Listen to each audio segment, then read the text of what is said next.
When David Hale appeared at the entrance of an emergency support station in Colorado, in the winter of 2016, he was barely recognizable, gaunt to the point where his shoulder bones protruded sharply under his thin jacket, his hair and beard matted together, his eyes sunken and lifeless. The man had been missing for exactly 2 years prior, along with his younger brother, in the San Juan Mountains, one of the most rugged and isolated ranges in the United States, where both were presumed dead due to the brutal forces of nature. But what truly sent chills down the spines of the intake staff, and later, the police, wasn't his return. The most terrifying part was what he said, and especially what he absolutely refused to say about those 2 years, about the younger brother who had disappeared with him, and about the entities that still existed somewhere behind this silence. Some names and details have been changed to protect identities and privacy. Before we dive into the story, don't forget to subscribe to the channel and hit the notification bell so you don't miss the latest cases. On the early morning of the trip, the small gravel parking lot, right at the edge of the San Juan Mountains, carried an unusually quiet atmosphere when David Hale turned off the engine and paused for a few seconds before closing the door, taking a long breath of the cold, thin air, typical of high-altitude mountains, viewing this journey more as a short break from everyday routine than as a daring adventure. David, the older brother, looked confident and at ease in the wilderness, while Jonathan Hale, his younger brother, stepped out of the vehicle with more hesitation, his eyes constantly scanning the steep slopes covered in dense pine forest and the low, slow-moving bands of clouds drifting across the peaks. As planned and agreed upon with the family before leaving home, the two brothers only intended to be gone for a short time, camp for one night, and return the next day, a trip considered just challenging enough for relaxation and well within their ability to manage. The initial route was fairly straightforward, following a little-used trail that led deeper into the mountains, where the terrain quickly became rougher, the elevation increased steadily, and the trail markers grew so sparse that they could easily be missed if one wasn't paying close attention. During the first few hours, David moved with assurance, frequently checking his paper map and navigation device, while Jonathan tried to keep up, placing his trust in his older brother's experience. By mid-afternoon, the weather began to change in the unpredictable way typical of the San Juan Mountains. The cold wind blew stronger than forecast, gray clouds descended lower, and the temperature dropped rapidly. But having already ventured deep into the forested mountains, David decided to press on rather than turn back, believing they still had enough time to reach the planned campsite and avoid the worst of the storm that was forming. The last phone call was made under very weak signal conditions. David spoke quickly to the family, saying they were still okay, just a bit slower than expected, due to bad weather. His voice was calm but brief, and that was the final time the family ever heard any information from either of them. When night fell, all communication abruptly ceased, phones lost signal completely, and navigation devices could no longer transmit data, leaving an agonizing silence that stretched on. At first, the family reassured themselves that losing signal in the mountains was normal, and the brothers were probably just taking shelter waiting for better weather. But as the next morning passed with no word at all, concern began to spread into genuine fear. They kept calling non-stop, checked with friends and nearby ranger stations, but every effort yielded nothing. And when the planned return time had long passed, the family had no choice but to accept the worst possibility and report to the police that David and Jonathan Hale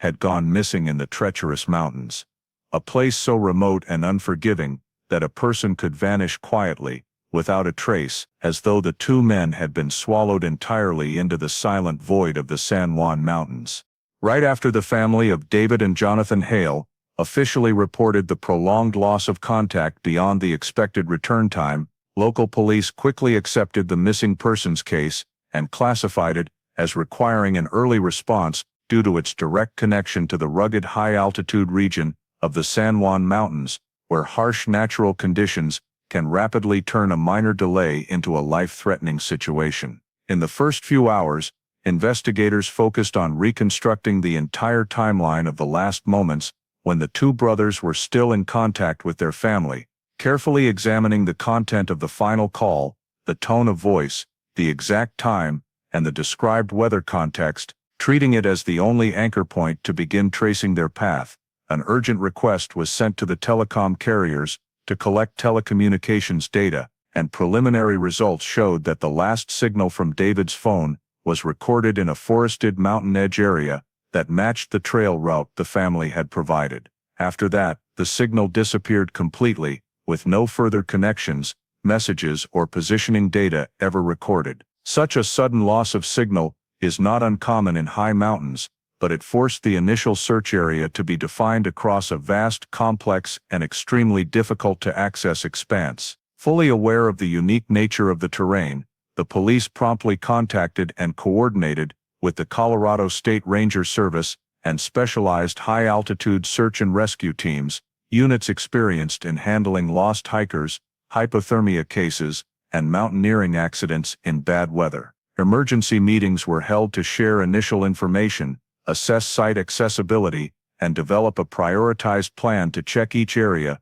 based on the last known signal data and the intended route the brothers were supposed to follow. In parallel with preparations for on-the-ground search operations, investigators conducted a thorough review of the entire transportation system surrounding the area, checking accident reports on roads leading into and out of the mountains during the relevant time frame, cross-referencing traffic cameras, gas station cameras, convenience store cameras, and parking lot footage to determine whether any vehicle had been abandoned, involved in an incident, or left the area in an unusual manner. Initial results showed no signs of a traffic accident or the brothers departing the area by other means, as their vehicle was confirmed to still be parked at the original starting point. Hospitals, emergency rooms, medical centers, and aid stations within a wide radius were contacted to check for the possibility of unidentified admissions, accident victims, or individuals receiving emergency medical assistance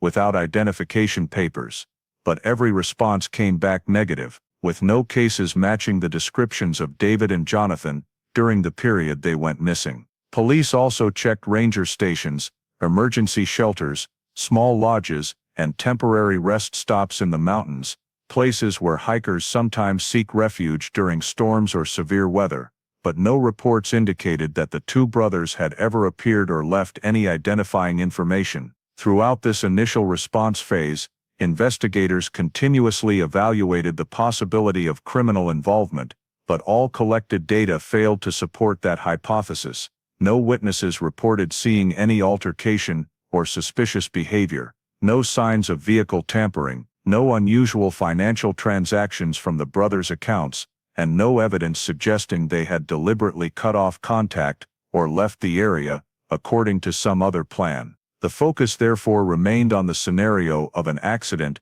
or becoming lost in the wilderness due to natural factors, a cautious but fitting conclusion given the geographic context and available information. The family of David and Jonathan was invited to multiple interviews to provide a complete set of personal data, from identification details, daily habits, health conditions, wilderness experience, to recent social relationships, with the goal of ruling out any personal reasons for voluntarily disappearing. They supplied the planned route details, the paper map David had carried, the departure time, the intended campsite location, and even the final exchanges before the brothers left home, while also handing over any remaining devices with stored data, photos, and whatever information could help accurately reconstruct their journey. While the family remained in a state of anxious waiting, and the local community began to take notice of the case, the authorities' initial response continued to be systematic, cautious, and data-driven, because at that point, all signs pointed to a disappearance in a harsh natural environment where people can vanish without leaving clear clues, and no specific factor was strong enough to force the investigation to shift toward any other hypothesis. After the initial information was verified, and the search perimeter was established, based on the last phone signal, along with the route provided by the family, a large-scale search and rescue operation was launched in the San Juan Mountains area, reflecting the seriousness of two adult men going missing in one of the most rugged mountain ranges in the United States. Ground search teams were mobilized first, including state rangers, professional rescue personnel, and local volunteers, divided into multiple small groups that fanned out along the main trails, lesser-marked side branches, rocky slopes, ravines, and high-risk fall zones, where hikers often lose balance or are forced to leave the trail. Every movement was logged with GPS, coordinates carefully marked, to avoid missing or duplicating already searched areas, while the teams had to contend with rough terrain, rapidly changing elevations, and unpredictable weather that made progress slow and posed risks to the searchers themselves. In parallel with ground operations, helicopters were deployed for aerial searches whenever weather conditions allowed, flying at low altitude along mountain slopes and valleys, focusing on spotting any unusual signs, such as abandoned tents, brightly colored clothing, backpacks, or disturbed patches of vegetation that might indicate human presence. Areas where helicopters detected suspicious signals were immediately assigned to ground teams for follow-up, even though descending steep slopes or pushing through dense forest took considerable time and effort. As the search area expanded, search dogs were brought in, using scents taken from personal items of David and Jonathan provided by the family, and on many sweeps, the dogs led rescue teams off the main trail and deeper into the woods, where some vague signs of human activity were discovered. During the sweeps, authorities found several personal items scattered throughout the area, including objects directly linked to the two brothers, located not far from the planned route, but far enough to suggest they may have left the trail for some reason. Each find was photographed, bagged and sealed, its coordinates recorded, and the surrounding context analyzed to determine whether the items had been dropped accidentally while moving, deliberately abandoned, or affected by environmental factors like strong winds or avalanches. Although these discoveries offered faint hope that the brothers' final path could be reconstructed, they were not sufficient to pinpoint the exact stopping point or the condition of David and Jonathan. High-altitude mountain environment experts were brought in to assess natural risks based on weather data recorded during the period the brothers went missing, including nighttime temperatures dropping well below safe levels, prolonged strong winds, and the likelihood of snow and freezing rain, factors that dramatically increased the risk of hypothermia, especially for anyone without adequate shelter. The terrain of the San Juan Mountains, with its steep rocky slopes, thick forest cover, and numerous deep ravines, was also identified as an environment highly prone to disorientation, where even a short wrong turn could lead deep into areas nearly impossible to return from, especially when visibility was limited by fog or snow. Analyses further showed that in bad weather, people often tend to head downhill or seek cover, unintentionally leading themselves into even more dangerous areas, without realizing it. Despite the search teams maintaining continuous high-intensity operations, expanding the perimeter in concentric circles, and prioritizing the most likely areas, based on collected data, the results still showed no clear signs of survival or shelter for the two brothers. Most critically, and the factor that brought the search to a standstill, was the lack of any discovery of bodies or direct evidence of death, a situation that left the family with faint hope while making it difficult to reach any definitive conclusion. According to rescue experts, failing to find bodies and disappearances across vast and complex mountain regions is not uncommon, as many areas are virtually inaccessible or covered by thick vegetation and snow, allowing traces to be obscured over time. When key areas had been swept multiple times with no new discoveries, authorities shifted to compiling all collected data, from personal items and vague traces to environmental condition analyses, to evaluate the likelihood of various scenarios. There was no evidence of human intervention, no signs of struggle, no tampered vehicle, no unusual financial transactions, and every factor aligned with the scenario of an accident in a harsh natural environment. Based on those assessments, investigators and rescue teams reached a preliminary consensus that David and Jonathan Hale had most likely suffered a natural accident, possibly becoming lost in the wilderness, combined with hypothermia during adverse weather conditions, a cause consistent with many previous disappearances in the area. The decision to suspend large-scale search operations was made, after careful consideration of the resources already expended, the likelihood of finding new leads, and the ongoing risk to rescue personnel, if searches continued to expand in hazardous conditions. The brothers' missing persons files were moved to inactive status, meaning the official search and rescue campaign was administratively closed, even though in reality, the question of what happened to David and Jonathan remained unanswered. Suspended among the vast and silent mountains where nature offers no clear explanation for a person's disappearance. Exactly 2 years after the missing persons files of David Hale and Jonathan Hale were moved to inactive status, a completely unexpected event occurred in a quiet residential area in Colorado, a place where no one had any reason to connect it to the rugged mountains that had once been the center of a large-scale search effort long since closed. On an early morning, local police received a call from residents reporting a man appearing in an exhausted state, walking slowly along the edge of the neighborhood, his gait unsteady, clothing inappropriate for the weather, and showing clear signs of disorientation. When authorities approached, they noticed the man was abnormally gaunt, his face hollowed out, beard and hair grown long and matted, skin ashen, and eyes deeply sunken as though he had endured a prolonged period of severe sleep deprivation and malnutrition. The man carried no identification, no wallet, no phone, no backpack or any personal belongings, not even the bare minimum like cash or keys, making initial identification extremely difficult. When asked his name, the man answered haltingly, his voice weak and hoarse, identifying himself as David Hale, a name that immediately struck the experienced officers as unusual because it matched a missing persons case recorded in the system 2 years earlier, related to the San Juan Mountains. However, at that moment, David's physical condition was the top priority, as his signs of emaciation did not resemble someone who had been wandering for just a few days, but rather carried the hallmarks of prolonged neglect, with severe weight loss, visibly atrophied muscles, and a mix of old and new scratches overlapping on his skin, indicating he had lived in harsh conditions for an extended period. Medical personnel called to the scene quickly assessed that David showed signs of severe dehydration, irregular heartbeat, and slow responses, while also observing indications that he had not received basic medical care for many months, perhaps even years, such as improperly treated wounds,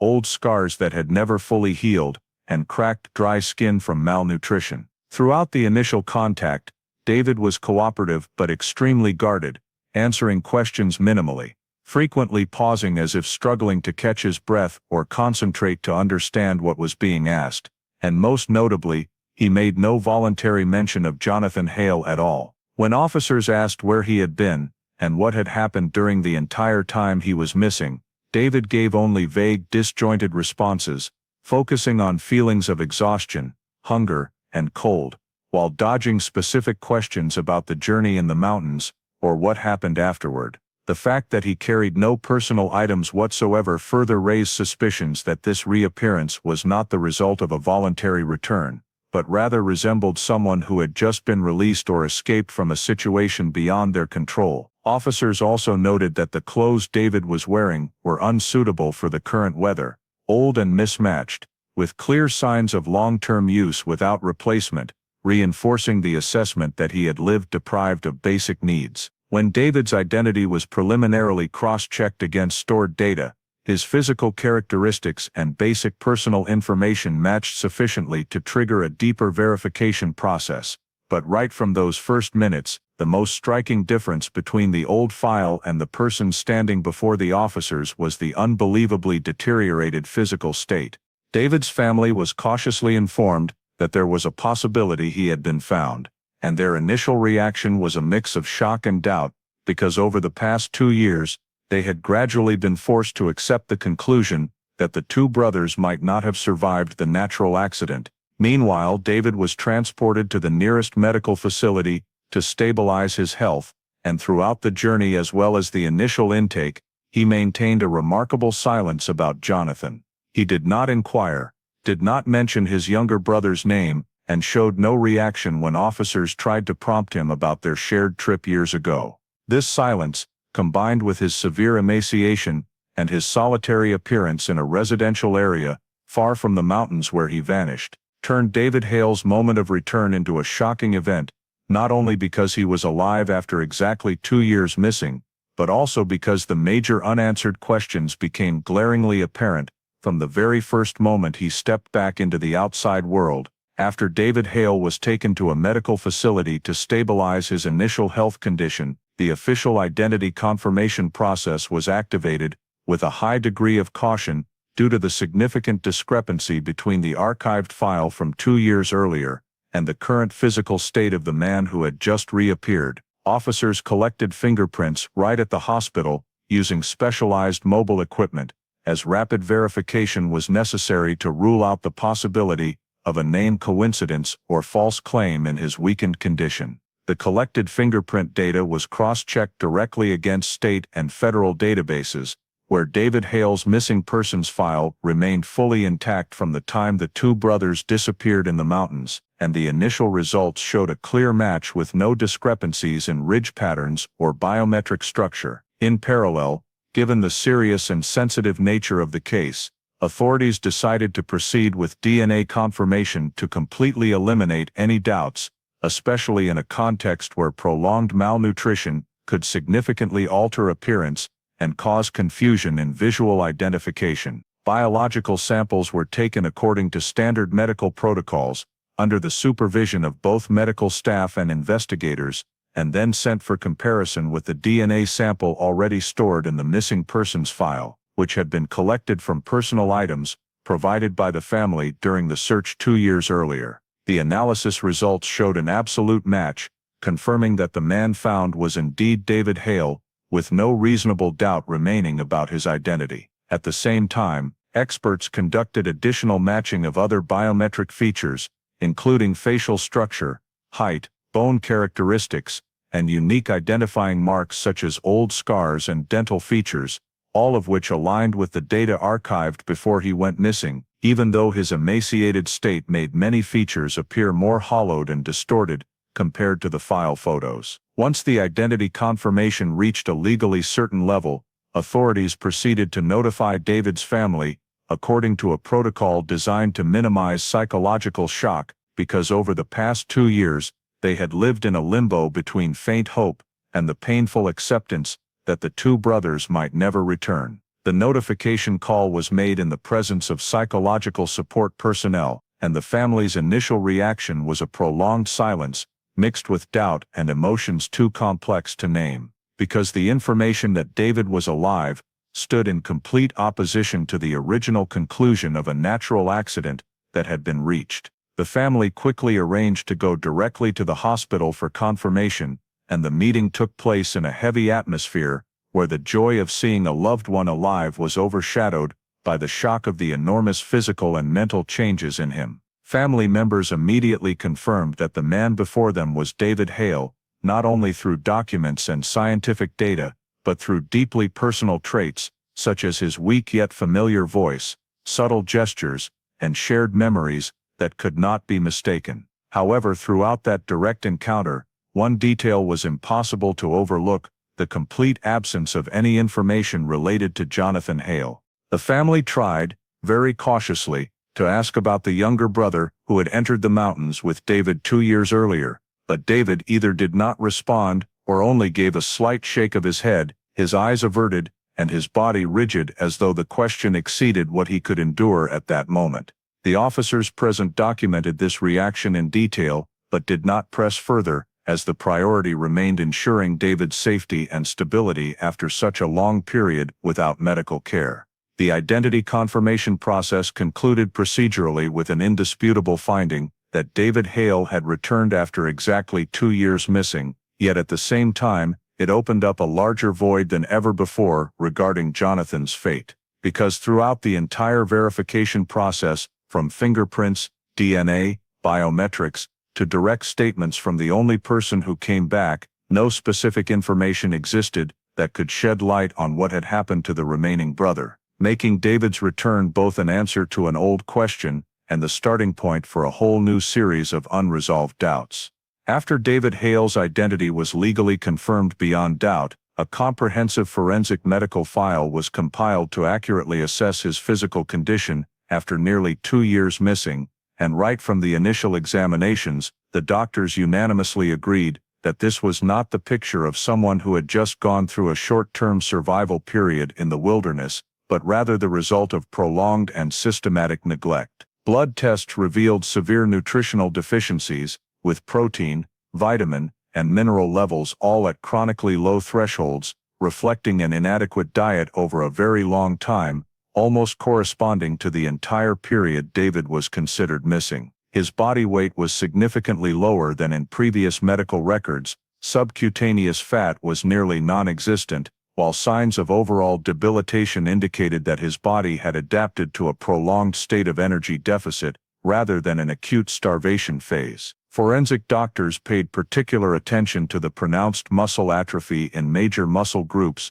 such as the thighs, shoulders, and back areas that typically only undergo severe decline when a person is restricted in movement or their muscles are not used for an extended period. Diagnostic imaging showed that muscle bundles had significantly reduced in volume, inconsistent with the usual wear pattern of long-distance hikers or those living rough outdoors, where constant activity generally maintains muscles at a certain level of function. In parallel, bone examinations revealed numerous old injuries that had healed incompletely, including small fractures and signs of repeated microtrauma, indicating that David's body had endured prolonged pressure or abnormal postures without proper medical treatment. Several joints, especially the knees and ankles, showed early degeneration and restricted range of motion, further reinforcing the assessment that he had gone through a period of limited mobility, without the conditions for free movement in open space. Rehabilitation specialists brought in for evaluation noted that David's gait not only reflected weakness due to malnutrition, but also revealed patterns of constrained movement, as though his body had become accustomed to moving within a confined space or along repetitive paths over a long time. Calluses and injuries on the palms and wrists were also carefully analyzed, because they did not match the signs of heavy outdoor labor or continuous climbing, but rather resembled prolonged pressing or rubbing against hard surfaces under conditions with limited posture options. When the entire set of data was compared with medical records of individuals who survived in wilderness environments for many months or years, forensic doctors ruled out the possibility that David had independently survived in the wild, because his pattern of injuries and emaciation did not align with someone who had to constantly move, forage for food, build shelter, and adapt to an open environment. Instead, his physiological indicators showed that his body had adapted to a stable but minimally sufficient state of malnutrition, a condition that typically only occurs when food sources are externally controlled, enough to sustain life, but not to meet demands for movement and recovery. Doctors also noted the absence of characteristic signs of long-term mountain survival, such as foot injuries from constant walking on rough terrain, scars from frequent contact with thorny vegetation, or the bites and infections commonly seen in unprotected outdoor living. In contrast, many small wounds on David's body showed uneven healing, indicating they had not been properly treated or had been neglected for a long time, consistent with a scenario of lacking access to basic medical care. From a forensic perspective, the combination of prolonged malnutrition, muscle atrophy disproportionate to mobility levels, old bone injuries, and signs of restricted movement led to a critical conclusion: David's condition could not be reasonably explained by a simple natural accident or an independent survival process in the wilderness. Instead, the experts unanimously agreed that there was a very high likelihood he had been held in a controlled environment, where movement was restricted, nutrition was tightly controlled, and access to medical care was virtually non-existent. This conclusion was not based on a single indicator, but on the synthesis of all medical and forensic data, forming a consistent picture that David had survived, not because of natural survival skills, but because he was kept alive in a state of prolonged forced captivity for nearly 2 years, an assessment with pivotal implications, because it directly contradicted the original conclusion of a natural accident and raised serious questions about what had truly happened during the time he was missing. In parallel with the forensic medical file, an in-depth psychological evaluation was conducted to determine David Hale's mental state, and right from the first sessions, the specialist documented a cluster of symptoms consistent with a diagnosis of severe acute PTSD, manifested through hypervigilance, pronounced startle responses to unexpected auditory stimuli,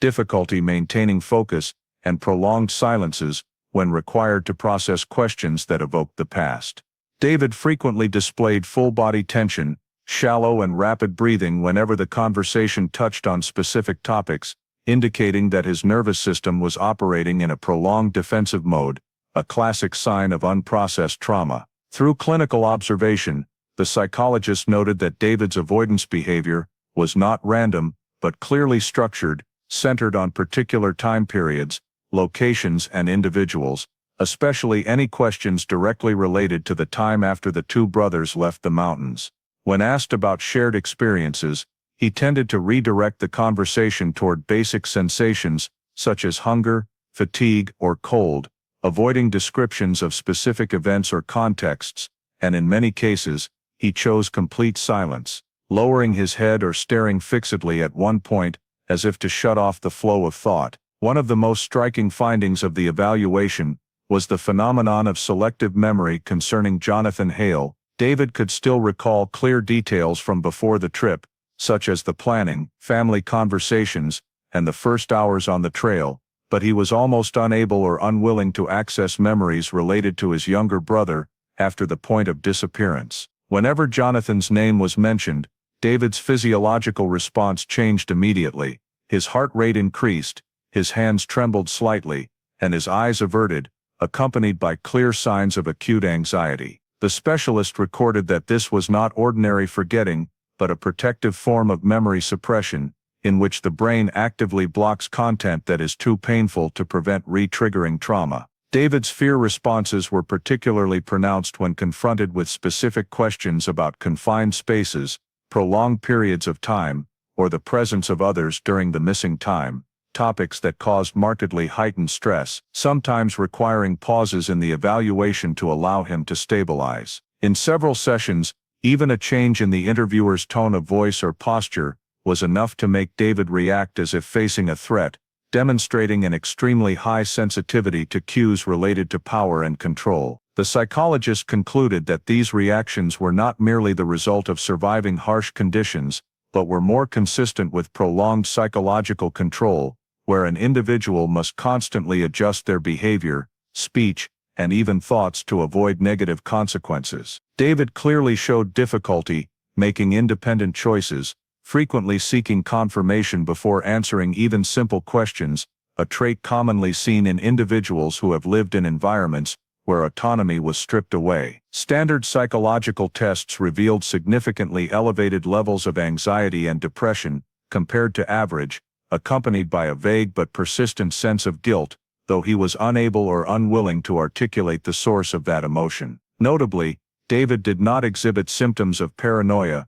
or severe thought disorder, indicating he remained fully aware of present reality, but was trapped in a psychological response system developed to survive his previous circumstances. When asked about feelings of safety, he answered cautiously, showing that the concept had been severely eroded, and being in open, crowded environments did not automatically provide the sense of security it would for a normal person. The specialists also noted that David tended to minimize his own experiences, using vague generalized phrases to describe what had happened, a common coping mechanism in victims of prolonged trauma, aimed at maintaining emotional distance from painful memories. Synthesizing all observations, the psychological evaluation concluded that David Hale was dealing with severe acute PTSD, accompanied by clear signs of systematic avoidance, selective memory suppression related to Jonathan, and strong fear responses to stimuli, reminiscent of control, indicating he had endured a prolonged period of profound psychological impact,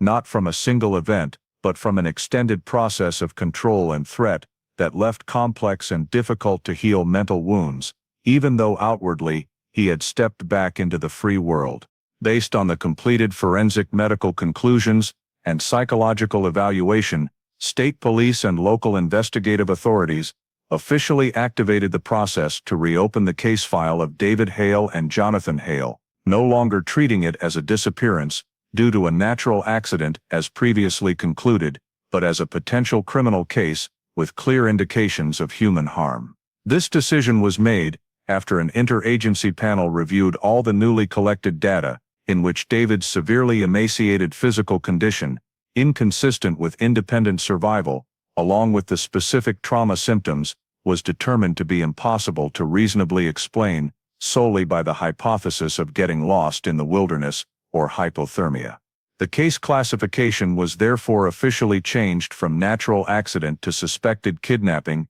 and unlawful confinement, triggering the reallocation of investigative resources and the application of procedures reserved for serious crimes. Investigators began by thoroughly re-examining the entire timeline from 2 years earlier, going back hour by hour and day by day from David's last phone call to the family, all the way to the point when the search operation was suspended, with the goal of identifying details that may have been overlooked or undervalued in the initial context. Telecommunications records were reopened for deeper analysis of signal data, not only focusing on the final location, but also on unusual gaps in the connection sequence, battery duration, and the possibility of device interference or disabling. Old search reports were cross-referenced among all participating units, from the Ranger Service, search and rescue teams, to local police, to identify discrepancies in how scenes were documented, how personal items were marked,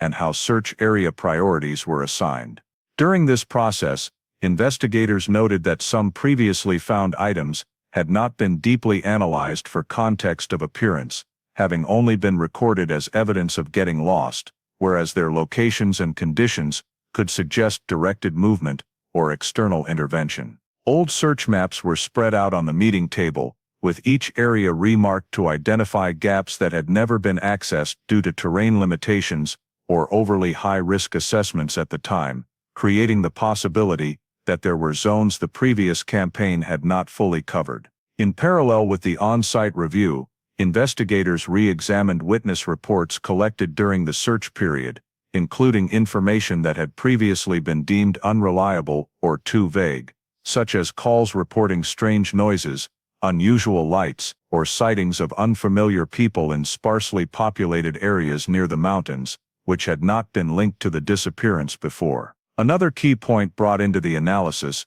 was the decision to terminate the search and rescue campaign, when resources were withdrawn based on the assumption that survival was no longer possible, an assumption now directly challenged by David's reappearance. Investigators frankly acknowledged that the original conclusion, while consistent with the data at the time, had created an investigative gap by not fully pursuing the possibility of human intervention, especially given that the area surrounding the San Juan Mountains contains many isolated structures, private cabins, and lightly monitored roads. The failure to find bodies during the prior search, which had once been viewed as not uncommon in high mountain environments, was now reassessed as an early warning sign that the accident scenario might be incomplete. Case file analysts also noted that the complete disappearance of the two brothers without leaving long-term survival traces, such as temporary shelters or signs of foraging, had not been questioned strongly enough in the early stages. All these elements were synthesized into a comprehensive reassessment report that clearly identified the shortcomings of the initial investigation, from the limited scope of hypotheses, resource allocation methods, to the lack of long-term follow-up on indicators inconsistent with a natural accident. Reopening the case was therefore not merely a procedural decision, but an acknowledgement that David Hale's return had completely transformed the understanding of what happened 2 years earlier, compelling authorities to re-examine every detail through a new lens in which the criminal hypothesis was no longer a remote possibility, but the central focus that needed to be clarified through a deep and systematic investigation. In the process of expanding the investigation, after the case file was reclassified, environmental forensics was deployed as a key tool to convert David Hale's medical and psychological indicators into specific traceable spatial data, beginning with the systematic collection of soil, dust, and pollen samples adhering to his clothing, footwear, and body surfaces, as soon as his health condition permitted. Because these microscopic elements often accurately reflect the environment a person has been exposed to over a prolonged period. The samples were collected under strict controlled conditions to prevent cross-contamination, then subdivided and processed separately in the laboratory, where experts conducted analysis of mineral composition, grain structure, organic traces, and accompanying microbial communities. The results showed that the soil mixture adhering to David's clothing did not carry the characteristics of the soil typically found along hiking trails, mountain slopes, or valleys, where the search and rescue campaign had focused 2 years earlier. Instead, it had a more stable structure, fewer signs of being washed away by rain or snow, and contained fine particles accumulated in layers, suggesting they were formed in a sheltered, minimally disturbed environment. Pollen analysis provided additional critical data as specialists identified the presence of numerous plant species, uncommon at high elevations or in dense mountain forests, but frequently found in foothill areas, near abandoned farmland, sparsely populated residential zones, or isolated private structures. Notably, the pollen ratios of these species were relatively stable, showing none of the diverse mixing typically seen in individuals who move continuously across multiple ecological zones, but rather aligning more closely with a scenario of long-term presence in a single fixed location. In parallel, microbial samples revealed the presence of bacterial and fungal strains that commonly thrive in enclosed, humid, and relatively stable temperature environments, distinctly different from the microbial profile characteristic of open high mountain settings, where temperature and humidity fluctuate sharply day to night and with weather changes. When these data were compared against the geological, ecological, and climatic databases of the San Juan Mountains, analysts began systematically ruling out areas that had been thoroughly searched during the initial campaign, as the mineral composition and pollen at those locations did not match the environmental traces collected from David. Deep valleys, high ridges, and dense forests once considered hotspots for search were gradually eliminated from the list of suspects because the environment there could not produce the stable trace pattern recorded on his clothing and footwear. Conversely, matches began to emerge when the data was cross-referenced with areas featuring specific soil types located near isolated structures, such as cabins, sheds, or seldom-used old residences, where human activity could create a semi-enclosed microenvironment that shields soil and pollen from direct weather impact. Specialists also noted signs of compression on the soles of David's shoes, where accumulated soil layers indicated repeated movement over the same surface for an extended period, strikingly different from the abrasion and flaking patterns commonly seen in long-distance hikers who must constantly shift between rock, mud, snow, and gravel terrain. When these findings were placed side by side,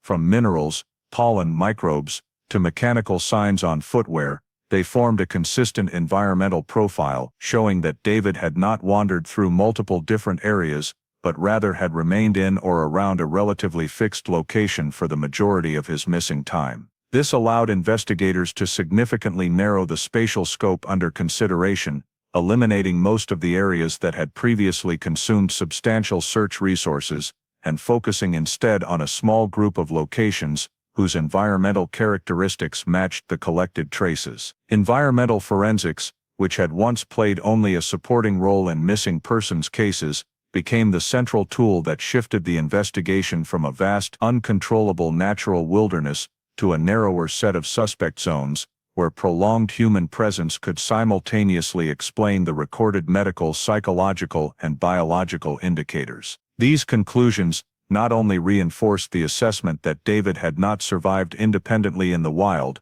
but also enabled more precise delimitation of the place where he had likely resided for an extended period, laying a scientific foundation for identifying a potential confinement site and transforming seemingly insignificant microscopic traces into a highly practical investigative map. From the environmental forensic conclusions that had significantly narrowed the suspect's spatial area, investigators shifted to the step of pinpointing individuals who could have controlled the locations, matching the identified pattern of prolonged residency, beginning with a comprehensive review of all privately owned isolated properties scattered around the edges of the San Juan Mountains, especially those separated from population centers, with limited access roads and minimal oversight. Land registry records were extracted to compile a list of parcels, with small structures far from main transportation routes, including vacation cabins, old storage sheds, and buildings that were infrequently occupied,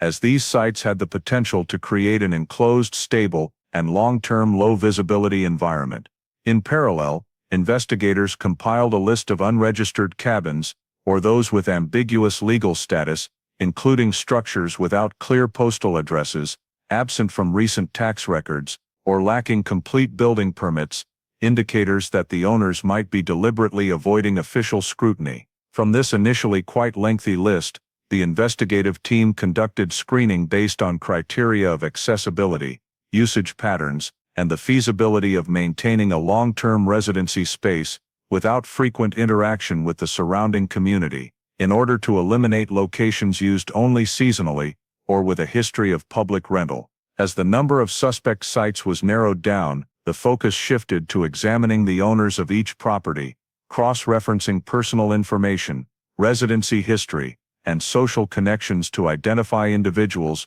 who could have accessed the area throughout the period David Hale was missing without creating noticeable traces. The financial histories of these owners were thoroughly analyzed, including bank transactions, tax records, loans, and unusual payments, with the goal of detecting cash flows inconsistent with reported income or small, scattered but persistent expenditures that could relate to maintaining a covert operation. During this review, investigators paid particular attention to individuals with prior histories involving extortion, threats, or financially coercive crimes, because patterns of prolonged human control are often linked to economic motives or a desire for domination rather than impulsive violence. Filtering subjects based on extortion history eliminated many landowners without criminal indicators, while highlighting a small group of individuals who had previously been investigated or administratively handled in cases involving financial threats,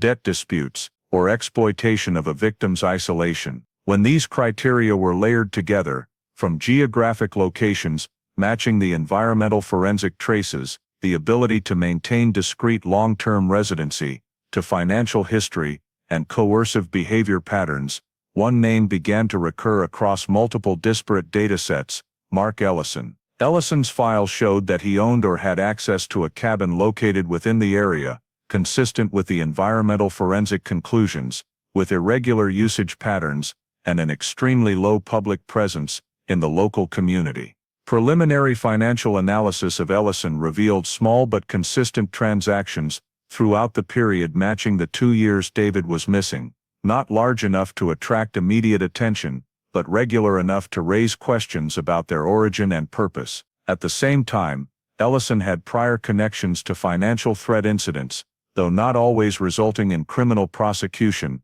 creating a context more aligned with control and coercion than overt violence. Ellison's maintenance of a low-profile lifestyle, minimal social interaction, and frequent absence from community activities further made him stand out on the suspect list, as these traits fit an individual capable of concealing activities over a long period without drawing notice. When all the elements were strung together, from geographic fit with environmental forensic traces, prolonged financial anomalies, a history of coercive behavior, to near-perfect compatibility with the inferred pattern of long-term confinement derived from David's physical and psychological condition, the investigative team reached the conclusion that Mark Ellison was no longer merely a name on a screening list, but had become the central focus of the entire investigative direction. The shift of Ellison to primary suspect status did not stem from a single breakthrough piece of evidence, but rather from a systematic process of elimination, in which independent layers of data, when placed side by side, automatically converged on the same individual, sufficient to trigger the next phase of legal intervention. On that basis, a search warrant was requested and approved, allowing investigators for the first time to directly access the suspected confinement space, ushering in a phase that shifted from inference to on-site confirmation. The examination of the confinement site was therefore carried out immediately after the warrant was issued, focusing on an isolated cabin located deep within a remote forested mountain area, separated from public roads and completely out of natural view from any residential zone. where access could only be achieved via a narrow dirt path, with many eroded sections and obscured by thick vegetation, indicating that this location was not chosen randomly, but deliberately selected to maintain isolation and avoid detection over a prolonged period. Upon approaching the exterior of the cabin, investigators noted minimal maintenance conditions, with the roof and outer walls showing signs of patchwork repairs over many years, yet the doors and windows were unusually reinforced with metal and additional locks, reflecting a priority on security control over living comfort. Inside the cabin, the spatial layout immediately drew the attention of the investigative team, as typical living areas did not occupy the main space. Instead, most of the area was organized along a control axis, with a rear auxiliary room separated by a thick wooden partition and a metal door equipped with an external deadbolt, a structure that allowed the person outside to fully control entry and exit for whoever was held inside. The confinement room was small in area, with a low ceiling, almost no natural light, and only a narrow high-placed ventilation slit sufficient for minimal air circulation, but preventing anyone inside from observing the surrounding environment,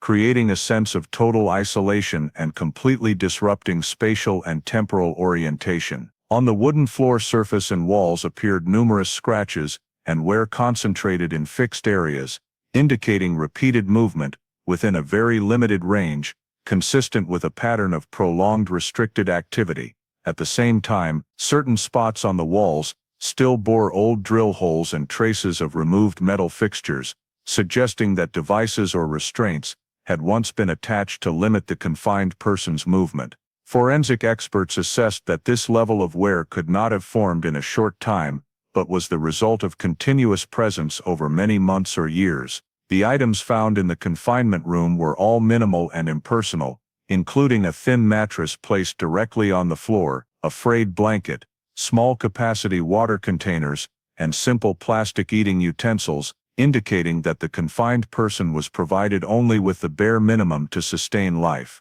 with no elements for comfort or autonomy. Signs of habitation such as accumulated organic stains, long-standing musty odor, and dust disturbed in repeating patterns showed that this space had been used continuously and systematically, rather than as a temporary holding site. During evidence collection, the investigative team discovered multiple distinct biological traces at separate locations within the same space, including hair strands with differing lengths and structures, skin cells, and unevenly distributed sweat marks, indicating that more than one person had been held there. Preliminary analysis showed that at least 2 individuals with different physical conditions had coexisted in the cabin over an extended period, evidenced by differences in floor wear at 2 separate resting areas and the heights of scratches on the walls. This reinforced the assessment that the cabin had once been used to hold 2 people simultaneously,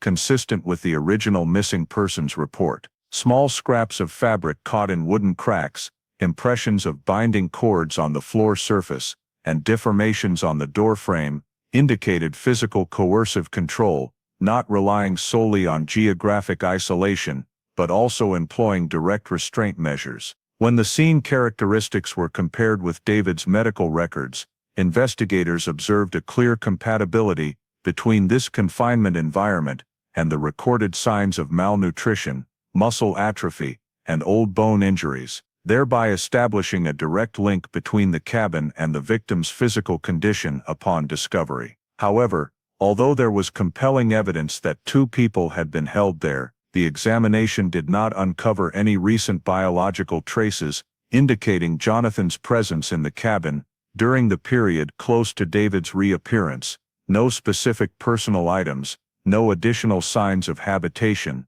and no recent changes in the structure or usage pattern of the confinement space. The complete absence of Jonathan at the scene, especially given the older traces showing that 2 people had once been confined, created a significant gap in reconstructing the final sequence of events at the cabin. Investigators concluded that if Jonathan had once been held there alongside David, there had been a substantial change prior to the cabin's examination, either in the location of confinement or in the victim's status, and that this scene only reflected a portion of the criminal sequence. The failure to find Jonathan at the confinement site did not undermine the conclusions about prolonged confinement behavior. On the contrary, it exposed the calculated and layered nature of the criminal methodology, showing that this cabin was merely one link in a broader control structure rather than the endpoint of the chain of events. The gap regarding Jonathan's fate, combined with signs of deliberate cleanup and scene alteration, compelled the investigative team to expand their approach beyond the physical space,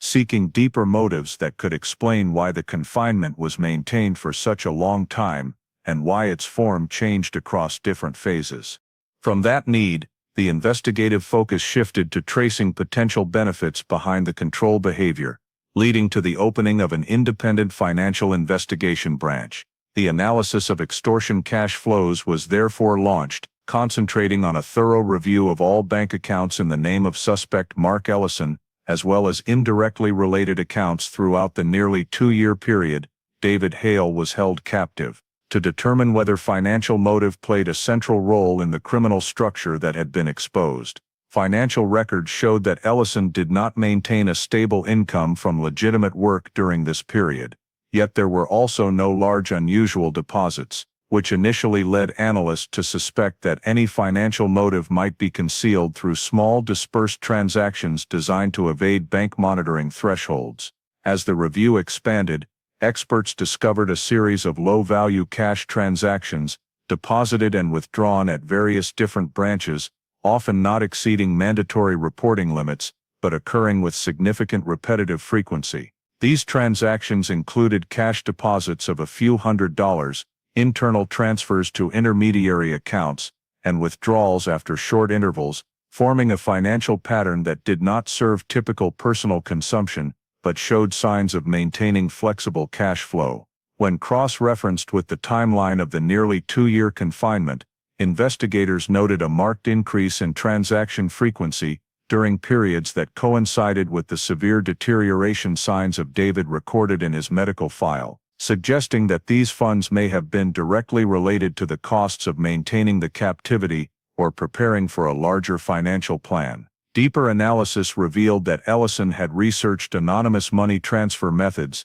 including cryptocurrency and international remittance services, but there was no evidence that these channels were successfully used, indicating that any extortion plan, if it existed, had not been fully executed. Investigators also found that Ellison had contacted several legal and financial consulting services in the early stages of the 2-year confinement period, but these contacts ended abruptly after a short time, consistent with the hypothesis that the suspect had considered an organized extortion scheme, but lacked the capacity or conditions to carry it through to completion. When examining outward transfer transactions, no payments were found directed straight to the Hale family, or individuals clearly connected to the victim, suggesting that Ellison did not pursue traditional ransom demands, but may have intended to hold the victim as leverage in a longer-term plan, or to wait for a favorable opportunity to approach the family. However, the absence of large transactions and the lack of direct financial communication with the victim's family indicated that this extortion plan had been interrupted or never fully realized, possibly due to shifts in control over the victim or the suspect's own psychological deterioration. Cash flow analysis also revealed a clear change in Ellison's financial behavior over time, from maintaining minimal spending to unexplained cash withdrawals, accompanied by payments for cabin repairs and purchases of items geared towards sustaining captivity, such as long shelf-life food and fuel, reflecting an increasing priority on maintaining the confinement space over personal financial stability. Investigators concluded that the lack of a large influx of funds to Ellison did not rule out an extortion motive. On the contrary, it pointed to a failed extortion scheme in which the suspect had invested time and resources, but failed to achieve the ultimate financial goal. This failure was believed to have directly influenced Ellison's behavior, manifested through sudden changes in spending habits, short-term loans, and the sale of personal assets, indicating mounting financial pressure alongside the prolonged captivity. When the entire financial data set was placed within the overall picture of the case, investigators reached the conclusion that the small, dispersed and unstable series of transactions reflected an extortion plan that had formed conceptually, but was never carried out to completion, in which holding the victim was maintained as a contingency tool for potential financial gain, rather than as an achieved objective. The failure of this motive was considered to have contributed to increasing instability in the suspect's behavior over time, forcing him to continuously adjust his methods of control, and leading to decisive changes in the structure of the confinement. From this point, the investigative focus no longer stopped at the question of why David was held, but shifted to the question of what happened when that plan did not yield the expected results, especially with regard to the remaining person.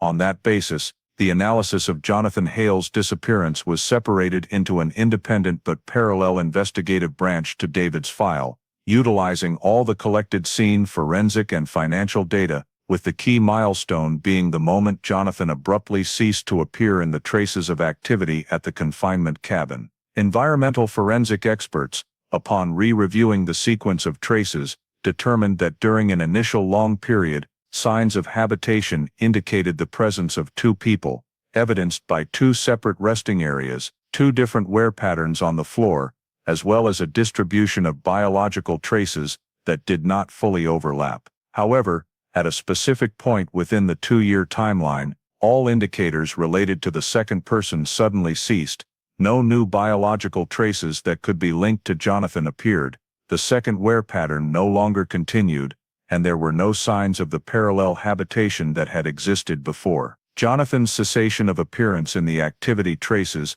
did not occur gradually but abruptly, suggesting this was not a natural decline or change in habits, but the result of a decisive event that completely altered his state of presence in the confinement space. In parallel with the cessation of activity traces, investigators also noted the complete disappearance of personal items previously inferred to belong to Jonathan, including impressions of objects that had long existed on the floor, scraps of fabric, and binding marks associated with the second resting area, all of which no longer appeared after the aforementioned time point, indicating deliberate cleanup actions aimed at eliminating any remaining traces. However, despite Jonathan's clear absence, the investigation did not uncover any direct evidence confirming death at the cabin, no new blood traces with characteristic features, no biological decomposition signs corresponding to an on-site death, and no physical evidence indicating a killing had taken place in this space. The absence of direct death evidence compelled investigators to broaden the evaluation framework to other possibilities, including that Jonathan may have been moved from the cabin to another location, or disposed of elsewhere in a manner that left no traces returning to the original confinement site. Cross-referencing the time point of Jonathan's disappearance from activity traces with the suspect's financial data and behavior showed a notable coincidence. At that same time, the suspect exhibited changes in travel habits, an increased frequency of fuel and food purchases over a short period, along with unusual cash transactions suggestive of preparation, indicating that an event requiring movement or handling outside the cabin area had occurred. Investigative experts assessed that if Jonathan was moved, this most likely took place under coercive conditions and was carefully prepared to avoid leaving traces that could return to the original confinement space, consistent with the lack of additional new biological evidence at the cabin. On the other hand, the possibility that Jonathan was killed was also raised as a serious hypothesis, based on the abrupt nature of the disappearance and the complete removal of all personal traces. However, this hypothesis could not be confirmed without direct physical evidence, forcing investigators to maintain a cautious approach grounded in high evidentiary standards. The failure to find a body or clear evidence of death prevented Jonathan's file from being concluded as confirmed death, while also not allowing the case to be closed under ordinary legal criteria. Faced with that reality, the investigative authorities decided to separate Jonathan's file into a distinct investigative branch, with the objective of concentrating all resources on determining his fate, without being constrained by the conclusions reached in David's file. This separated file included reconstructing the last timeline of Jonathan's presence, reviewing every possibility of movement after leaving the cabin, and reassessing the suspect's entire behavior during that phase, treating Jonathan's disappearance as a major independent event rather than merely a secondary consequence of the confinement. Separating Jonathan's file was not only aimed at clarifying the fate of one still missing victim, but also helped investigators more clearly identify the decisive choices the suspect had made during the course of the crime, from changing locations, adjusting methods, to restructuring his entire control system. When Jonathan's file was placed in parallel but separate from David's, a common thread gradually emerged. While Jonathan's fate opened questions about the suspect's subsequent actions, David's prolonged survival reflected a deliberately maintained control strategy. Precisely from this comparison, the analytical focus shifted to reconstructing the mechanism the suspect used to keep David in a state of absolute silence. The control mechanism over David was therefore reconstructed based on a tight synthesis of clinical psychological evaluation, evidence collected from the confinement site, and the suspect's behavioral changes over time, showing that David was not held as a forgotten victim, but was deliberately maintained as an insurance tool to shield what had happened to the other person. After Jonathan no longer appeared in the confinement space, the entire logic of control shifted its focus to David, not to exploit labor or force direct financial gain, but to keep him in a state of suspended existence, where his life held strategic value for the suspect. David was kept alive as a constant reminder that one witness still existed, but a witness locked down both physically and psychologically, whose survival depended entirely on not asking questions and not attempting resistance. Experts determined that the suspect did not need to issue direct threats or engage in frequent violence, but instead employed a highly suggestive form of indirect threat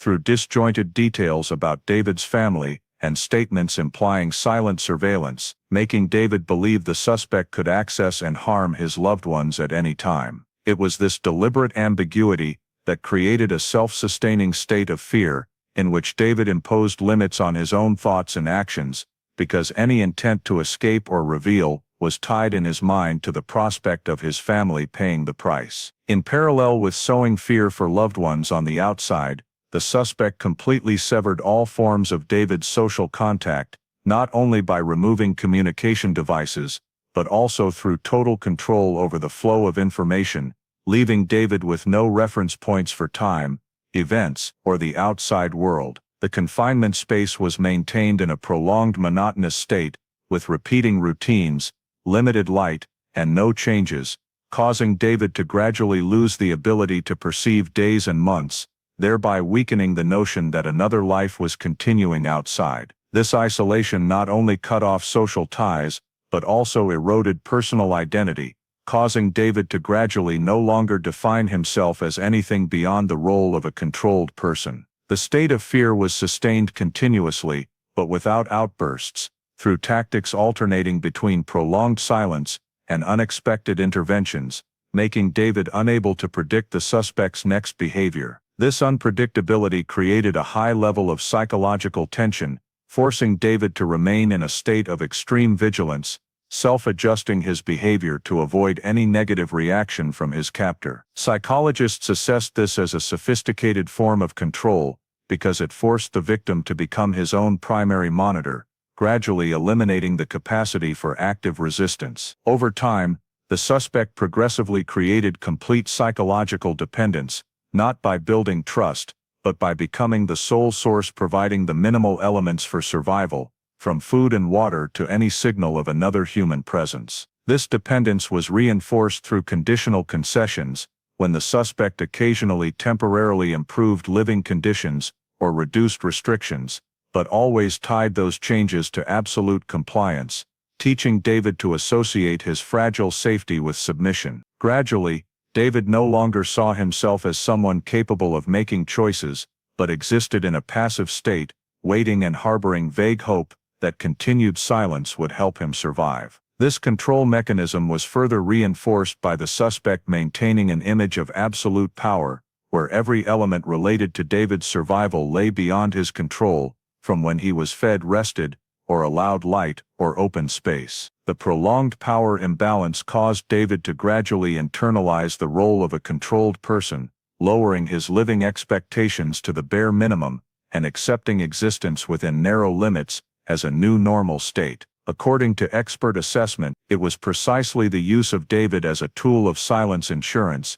combined with indirect threats to his family, complete severance of social contact, sustained prolonged fear, and the creation of absolute psychological dependence, that formed a closed control mechanism, allowing the suspect to maintain power over a long period without needing frequent violence. This control mechanism not only bound David within the physically enclosed space of the cabin, but also imprisoned him in a psychological structure where fear, dependence, and submissive reflexes gradually replaced any capacity for resistance, causing his will and sense of autonomy to erode over time. It was this invisible captivity that explained why, when David was discovered after 2 years, he was not only severely physically emaciated, but also carried a locked-down psychological state in which silence had become a survival reflex rather than a conscious choice. From this foundation, David's silence, after his reappearance, could not be simply understood as avoidance or lack of cooperation, but became a central indicator that needed to be analyzed both psychologically and from an investigative standpoint. That silence was therefore examined based on interactions with authorities, clinical evaluations, and direct comparison with the established control mechanism, showing that it was a consistent manifestation of a victim who had endured prolonged and systematic control, rather than an active attempt to conceal information. During initial contacts with police, David typically gave short answers, avoided direct eye contact, and tended to pause or change the subject when questions touched on specific details about time, location, or people involved in the confinement period, especially questions that could lead to establishing criminal responsibility. This avoidance was not random, but followed a repeating pattern, indicating a psychological reflex that had been formed over the 2 years of captivity,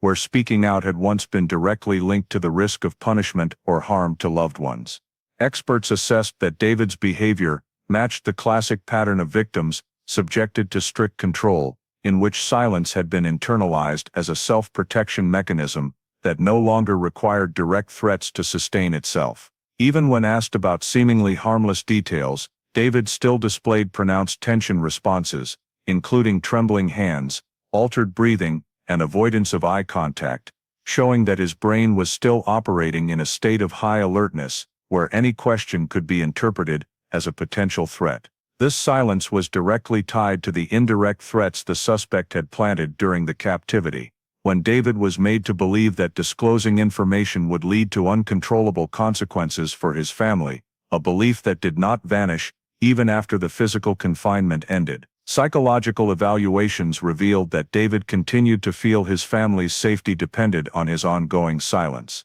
a distorted but deeply entrenched perception, reinforced by the long period of isolation and control. The impact of 2 years of prolonged trauma was clearly evident in how David processed memories. He exhibited selective recall, avoiding memory segments directly related to criminal acts, while non-threatening details were recounted more clearly, reflecting the fragmented memory mechanism commonly seen in victims of severe PTSD. This fragmentation made gathering testimony difficult, as David could not reconstruct a coherent sequence of events, but could only provide disjointed pieces of information, lacking connection, complicating investigators' ability to establish chronology and causation. In addition, David showed strong self-censorship tendencies, often stopping mid-sentence when beginning to discuss a specific detail, then falling into prolonged silence or shifting to another topic, revealing an internal conflict between the desire to cooperate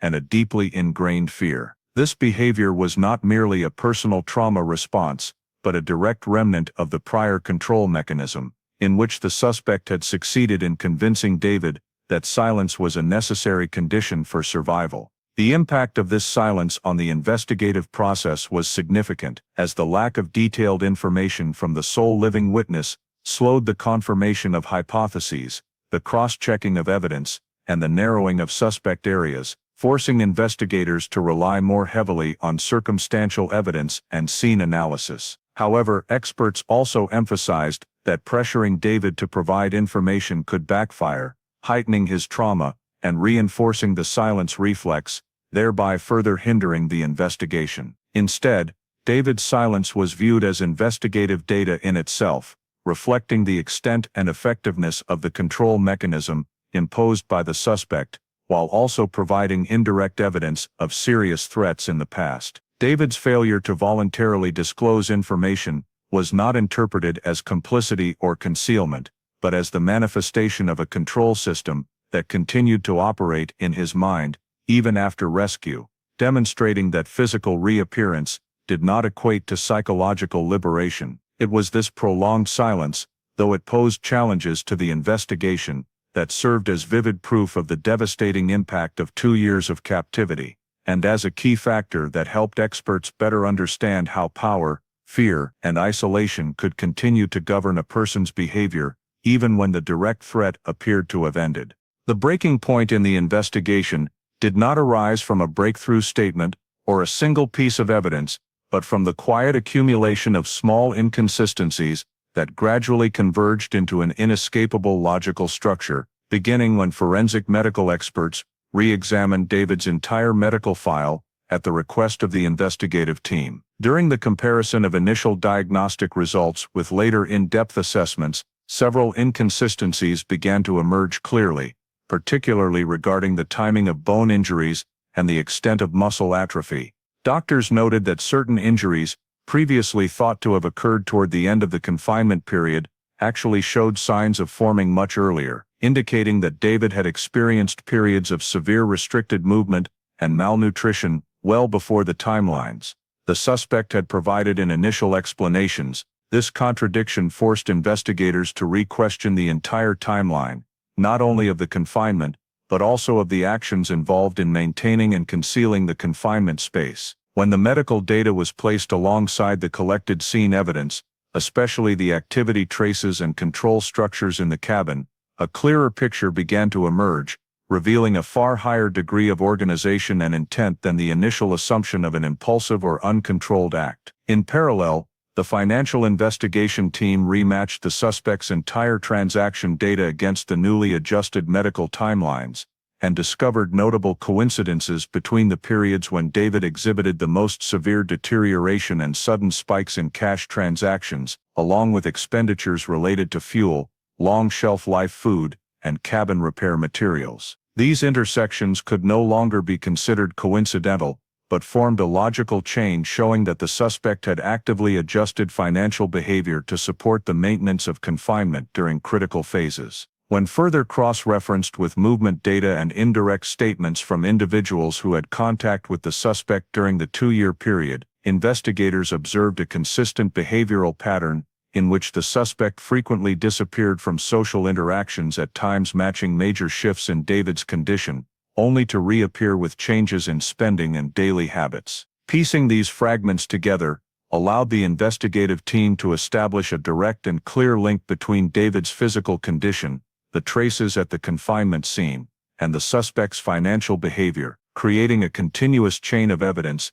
that no longer depended on the victim's testimony. The true breaking point emerged when environmental forensic experts provided the final comparison results, showing that certain minerals and microorganisms found on David's clothing matched exactly with samples collected at the suspect's cabin in areas only the controller could access, ruling out the possibility that David had ever moved freely or survived independently in that environment. This match, when placed alongside the medical contradictions and financial data, formed a closed evidentiary triangle in which each branch reinforced the other two. Investigators assessed that at this point, the level of connection between the suspect and the confinement behavior had surpassed the threshold of reasonable suspicion and reached the evidentiary standard required to consider criminal liability. The full case file was re-reviewed to ensure no legal gaps could undermine the case, including evaluating the legality of evidence collection, the chain of custody for physical evidence, and the consistency among expert conclusions. Prosecutors were brought in early to determine whether the overall body of evidence was strong enough to convince a jury that the suspect not only had opportunity and motive, but had actually carried out prolonged coercive confinement with a high degree of control. The legal evaluation concluded that the elements constituting the criminal act had been met, including physical evidence, circumstantial evidence, and behavioral evidence, even in the context of David's still limited testimony. The convergence of these elements marked an irreversible turning point in the investigative process, as the case officially shifted from the stage of gathering and verification to the stage of legal action. On that basis, the investigative team, together with prosecutors, finalized the application for an arrest warrant, detailing the chain of medical contradictions, the matches between the scene and financial data, as well as the direct links leading to the suspect, in order to convince a judge that deprivation of liberty was necessary to prevent the risk of continued criminal activity,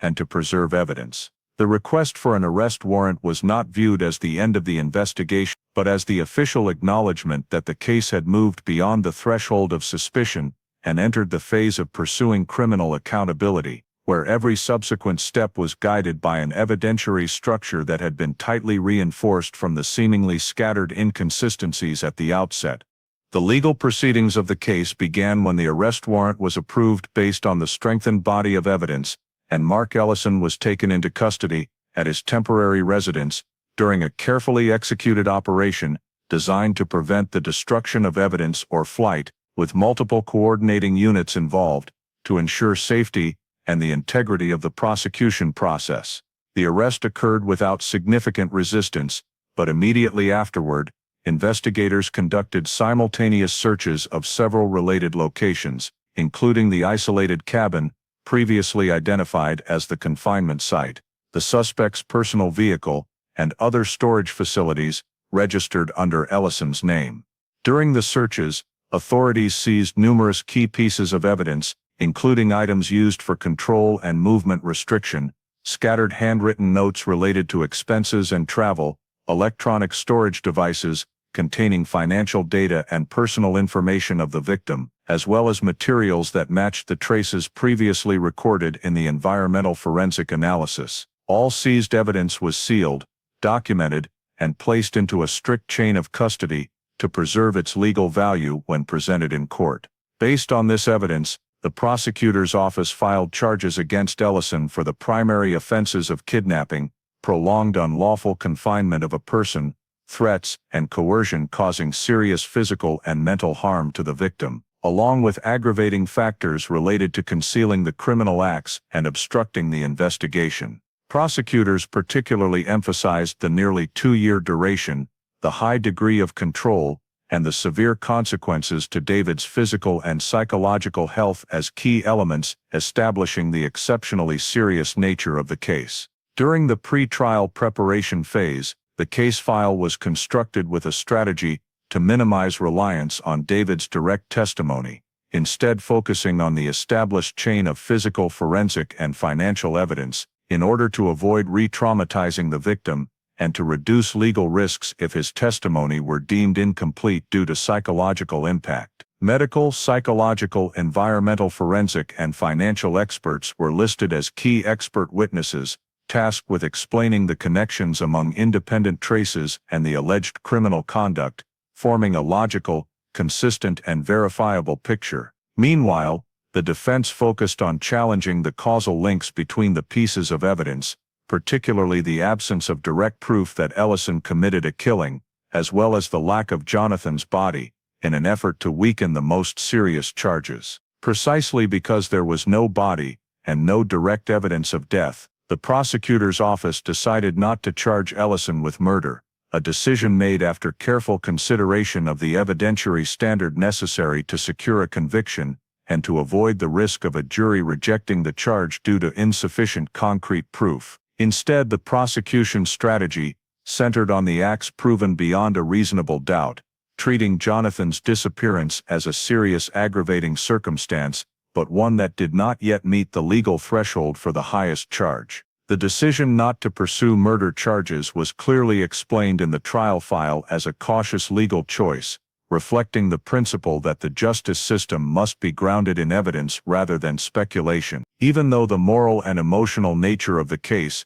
might lead the public to expect a heavier accusation, during the file finalization process, Prosecutors also built arguments demonstrating that the prolonged confinement, psychological control, and indirect threats had created a dangerous environment capable of leading to irreversible consequences, even if those consequences had not been proven by specific physical evidence. Pre-trial hearings focused on the legality of the search warrants, the chain of custody for evidence, and the reliability of expert analyses, with the court successively rejecting the defense's motions to exclude evidence, thereby strengthening the prosecution's position before the formal trial. The entire legal progression showed that the case had crossed the boundary of a prolonged investigation and entered the critical phase of criminal accountability, where every prosecutorial choice was grounded in evidence capable of withstanding the strictest judicial scrutiny. Finalizing the file was not aimed at answering every remaining open question,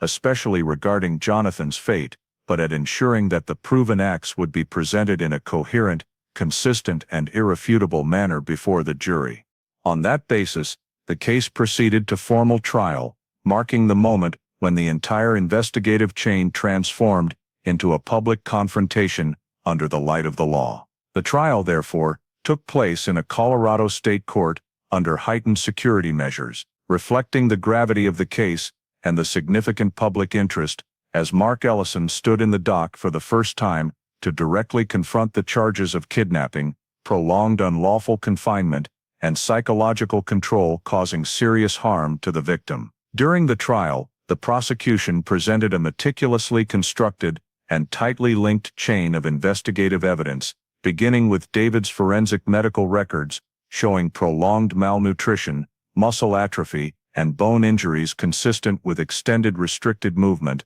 followed by environmental forensic analyses, proving an exact match between the mineral and microbial traces on the victim's clothing and the scene at the isolated cabin controlled by Ellison. This chain was reinforced by financial data, showing small scattered but repetitive transactions aligned with the 2-year confinement timeline, along with expenditures directly related to maintaining the confinement site, forming a consistent picture that Ellison not only had opportunity and motive, but actively organized and sustained the criminal conduct over a prolonged period. Prosecutors emphasized that although David provided limited detailed testimony due to psychological trauma, the system of physical and expert evidence remained strong enough to reconstruct the entire criminal conduct without relying on confession or emotional accusation. Before the jury, medical, psychological, and forensic experts successively explained how the independent indicators intersected and reinforced one another, ruling out the possibility of David's natural survival or voluntary presence in the cabin, while clarifying the control and threat mechanisms that caused the victim to maintain prolonged silence even after rescue. The defense attempted to counter by questioning the reliability of expert analyses and highlighting the absence of Jonathan's body as an unfillable gap in the prosecution's narrative, arguing that the evidence was merely circumstantial and did not prove criminal conduct beyond a reasonable doubt. However, the court rejected this argument, pointing out that Ellison was not being tried for murder and that the lack of a body did not undermine the clearly proven, continuous, and legally obtained evidence related to the acts of kidnapping and confinement. The court also denied the defense's efforts to exclude evidence, confirming that the search warrants and the procedures for collecting and preserving evidence fully complied with legal standards, thereby preserving their probative value in court. In the closing arguments, the prosecution underscored the long-term and destructive impact of the coercive confinement on the victim, not only physically, but also through profound psychological trauma, while affirming that the law cannot tolerate one human being being deprived of freedom and identity for an extended period solely to serve the interests and fears of the perpetrator. After deliberation, the jury returned a unanimous verdict, finding Mark Ellison guilty on all primary charges presented, based on the compelling chain of evidence and the logical connections among the investigative data. In sentencing, the judge emphasized that the calculated nature, prolonged duration, and severe consequences of the criminal conduct required a sufficiently severe sentence to reflect deterrence and protect society, while sending a clear message that exploiting isolation and fear to control another person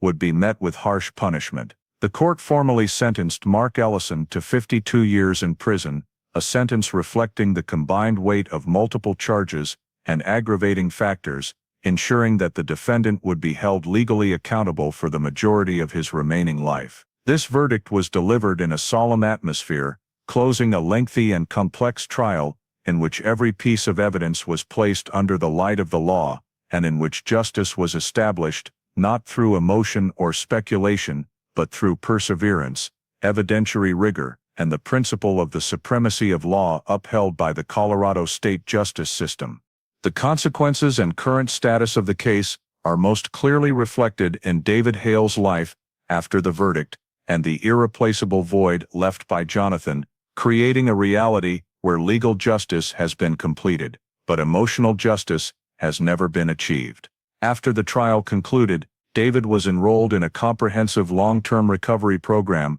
combining medical treatment, physical therapy, and intensive psychological care, because the injuries he carried were not merely immediate consequences of 2 years in captivity, but had become permanent after effects. Physically, doctors determined that although the acute malnutrition had been brought under control, many of David's muscle groups could never fully recover due to prolonged atrophy. Certain joints suffered permanent mobility limitations, and old bone injuries frequently caused chronic pain, forcing him to adapt to a body profoundly different from the one he had before he disappeared. Physical recovery progressed slowly and was filled with disappointment, as every small gain came with the realization that some limits would never disappear and that the normal life he once had could not return in its original form. However, the greater challenge lay in psychological recovery, as severe PTSD symptoms persisted even after the perpetrator was convicted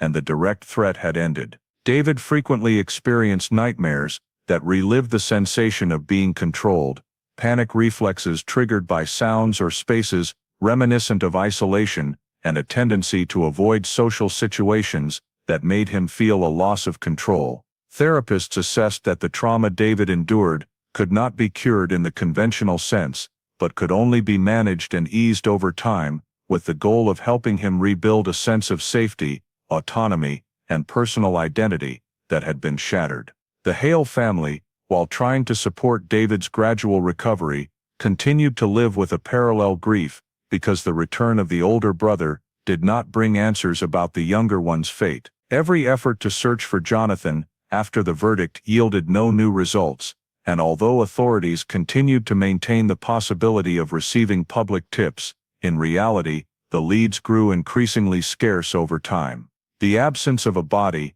the lack of direct evidence of death, and the absence of a full confession left the family trapped in a painful state of limbo, where they could not officially mourn Jonathan, yet also could not live as though he still had a chance to return. Jonathan's file therefore remained open, classified as an unresolved missing persons case, reflecting the legal system's acknowledgement that the truth about his fate had not been established and could not be closed by another verdict. For David, Jonathan's failure to be found created a particular psychological burden, often described by experts as survivor's guilt, as he confronted the reality that he came back while his younger brother did not, and that his own survival was tied to questions that would never be answered. In daily life, David is described as living quietly, staying far from public attention, focusing on small and concrete goals, such as maintaining his health, relearning independence step by step,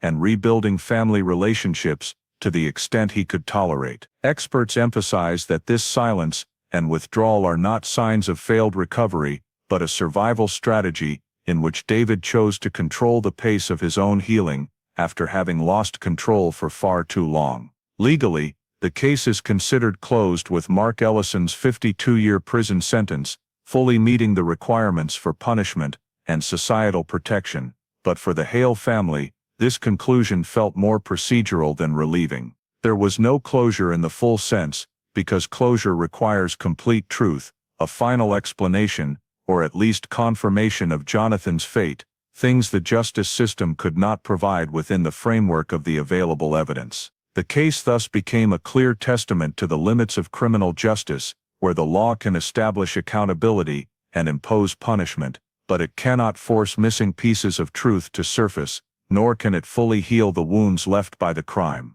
The current situation of David and the Hale family reflects the harsh reality that some cases end with heavy sentences, yet still leave a lifelong void, where survival and loss coexist, and where the legal story has concluded, but the human story continues in silence, memory, and pain that will never have a fully complete ending. The story of David Hale is not merely a personal tragedy, but also reflects many thought-provoking facets of contemporary American life, where individual freedom, isolation, and trust sometimes intersect in dangerous ways. David and Jonathan disappeared on what seemed like a harmless short trip, but it was precisely the geographic isolation combined with the belief that nothing serious could happen that enabled the crime to continue for nearly 2 years undetected. The first lesson drawn is that in a vast society like the United States, where wilderness and private property coexist, preparation for safety and vigilance are never excessive, especially when venturing into isolated areas. The story also reveals another painful reality. Control and violence do not always manifest through beatings or overt imprisonment, but can exist in the form of indirect threats, information isolation, and psychological manipulation, just as Mark Ellison kept David silent through fear for his family. This reminds American society that signs of psychological violence need to be taken seriously, whether in families, workplaces, or communities. David's silence, after his reappearance, was not weakness, but the consequence of prolonged trauma, highlighting the importance of investing in mental health care, not only for direct victims, but also for their families. Finally, the fact that Jonathan's file remains open, despite the verdict, underscores an uncomfortable truth: legal justice does not always bring closure. In life, perhaps the greatest lesson is to listen, believe, and support survivors, while building more connected communities